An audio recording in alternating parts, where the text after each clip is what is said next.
Friends, সবাই কেমন আছো? আমি চলে এসেছি আজকে আবার একটা রান্না নিয়ে। তো আজকে বানাবো মাটন।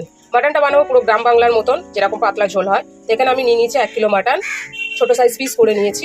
দেখুন, এই যে এরকম ছোট ছোট সাইজের পিস করে নিয়েছি। আমি এর মশলাটা এবার রেডি করে নেব। এখানে আমি মশলাগুলো রেডি করে নিয়েছি। 1.5 পেঁয়াজ, কাঁচা লঙ্কা, রসুন, আদা আর টমেটো। আমি এটাকে এবার একটা পেস্ট তৈরি করে নেবো। মশলাটা আমি এখানে রেডি করে নিয়েছি। এবার আমি মশলাটা ম্যারিনেট করে নেবো। এখানে দিয়ে দিলাম পুরো মশলাটা। দেবো সর্ষের তেল, হলুদ। আমি যেহেতু এখানে কাঁচা লঙ্কা পুরো পরিমাণ দিয়েছি, সেই জন্য আমি আর কোনো লঙ্কা দেবো না, দেবো শুধু কাশ্মীরি মির্চ। এবার দিয়ে দেবো নুন, দিয়ে এটাকে পুরোটাই আমি ভালো করে মেখে নেবো। আমার এখানে মাখাটা রেডি হয়ে গেছে। আমি কিন্তু এটা পুরোটাই কাঁচা লঙ্কার উপরেই করছি, শুধু অল্প একটু আমি কাশ্মীরি মির্চ ব্যবহার করেছি। আমি এটা মেখে তখন আধা ঘন্টা রেখে দেবো। এখানে দিয়ে দেবো 2টো তেজপাতা, 2টো শুকনো লঙ্কা, আর আমি একটা পেঁয়াজ কুচিয়ে রেখেছিলাম, সেটার মধ্যে দিয়ে দেবো। আমি এখানে পেঁয়াজটা হালকা ভেজে নিয়েছি। এখানে আমি মাটনটা দিয়ে দেবো। আমি কুকারে একবারেই কষিয়ে করবো।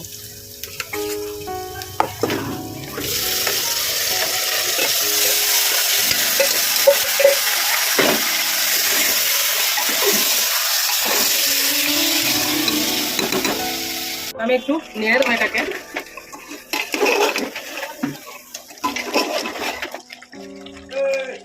এটা যতক্ষণে হবে ততক্ষণে আমি আলুটা ভেজে নেব। তেলটা গরম হয়ে গেছে, আমি আলুগুলো এখানে ভেজে নেব।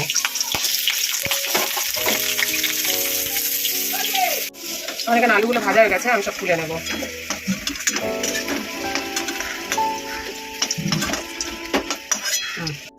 আমার এখানে মাংসটা প্রায় তেল ছেড়ে গেছে। আমি এবার একটু আলু দিয়ে এটা নাড়িয়ে নেড়ে নেবো।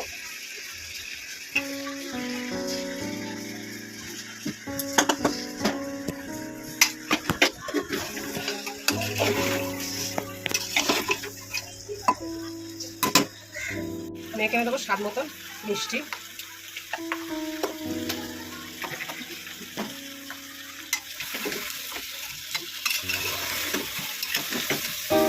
আমি কিন্তু এখানে ঠান্ডা জল ব্যবহার করবো না।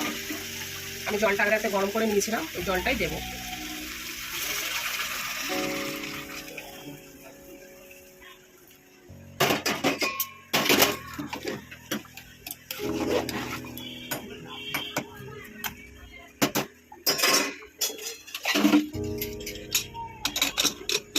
এটাকে আমি বন্ধ করে দিলাম।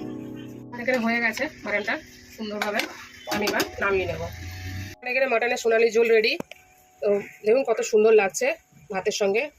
বন্ধুরা, আমার এই রান্না যদি ভালো লেগে থাকে তাহলে লাইক কমেন্ট করে শেয়ার করে দেবেন।